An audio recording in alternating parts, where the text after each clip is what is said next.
ऊंचे पेड़ों से भरा, जिनकी शाखाएं आसमान को छूती थी। वहां हिरन, हाथी, तोता, बंदर और बहुत से जानवर खुशी से रहते थे। उस जंगल का राजा था शेर, सम्राट सिंह।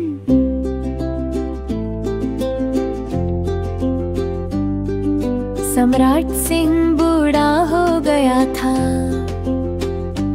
अब वह शिकार नहीं कर पाता था, और जंगल के जानवर सोच में थे कि नया राजा कौन बनेगा। एक दिन सभी जानवरों ने सभा बुलाई।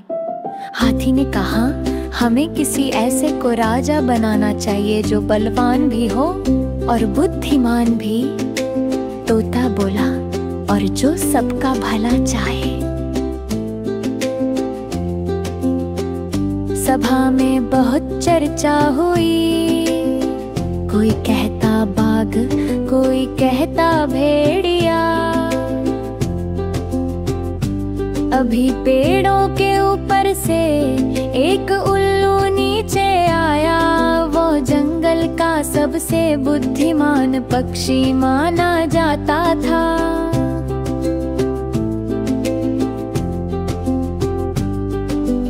उल्लू ने कहा, राजा वही बनना चाहिए जो जंगल की रक्षा कर सके और किसी को नुकसान न पहुंचाए। तभी पीछे से एक हल्की सी आवाज आई। वो थी छोटी सी गिलहरी, चिंकी। उसने कहा, मैं छोटी हूँ पर मेरे पास एक विचार है। क्यों न हम परीक्षा लें कि कौन सबसे अच्छा राजा बन सकता है।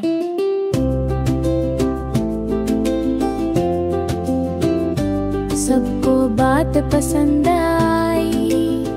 तय हुआ कि 3 परीक्षाएं होंगी, साहस की, बुद्धि की और दयालुता की।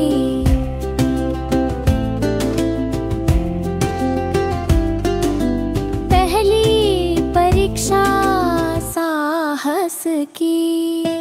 पहली परीक्षा में सबको एक गहरी गुफा में जाना था, जहाँ तेज हवा और अंधेरा था। बाघ जोर से गरजा पर डर के मारे पीछे हट गया।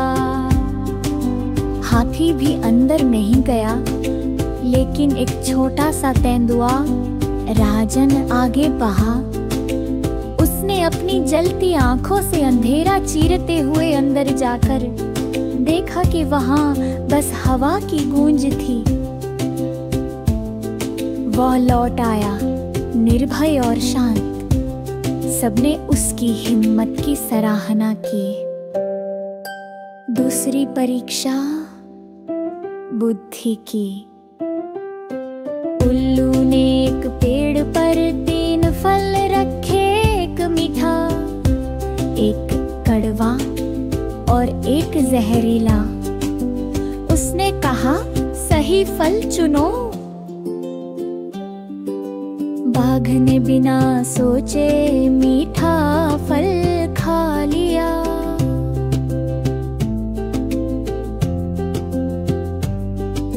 हाथी ने कड़वा चखा और नाराज हो गया, पर तेंदुए राजन ने सूंघ कर कहा, फल मीठा है पर ये जहरीला भी हो सकता है।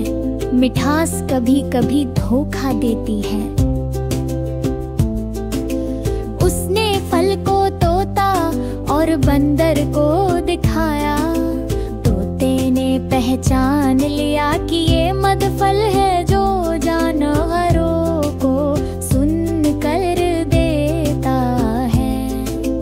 सबने राजन की समझदारी की तारीफ की। तीसरी परीक्षा दयालुता की। दूसरी परीक्षा में एक घायल हिरनी लाई गई। बाघ बोला, ये तो भोजन है। राजन तुरंत दौड़कर हिरनी के पास गया। उसके घाव को पत्तों और पानी से साफ किया और तब तक उसकी देखभाल की जब तक वो उठ ना पाई। पूरा जंगल चुप था, सबकी आंखों में सम्मान था। सभा में उल्लू ने घोषणा की, जिसमें साहस है, बुद्धि है और दया है, वही सच्चा राजा होता है। सभी जानवरों ने तेंदुए राजन को नया राजा घोषित कर दिया। उसने वादा किया, इस जंगल में अब कोई किसी को बिना कारण नुकसान नहीं पहुंचाएगा। हम सब मिलकर रहेंगे। उस दिन से जंगल में फिर कभी झगड़ा नहीं हुआ। पेड़ और जानवर सब मिलकर गाते थे।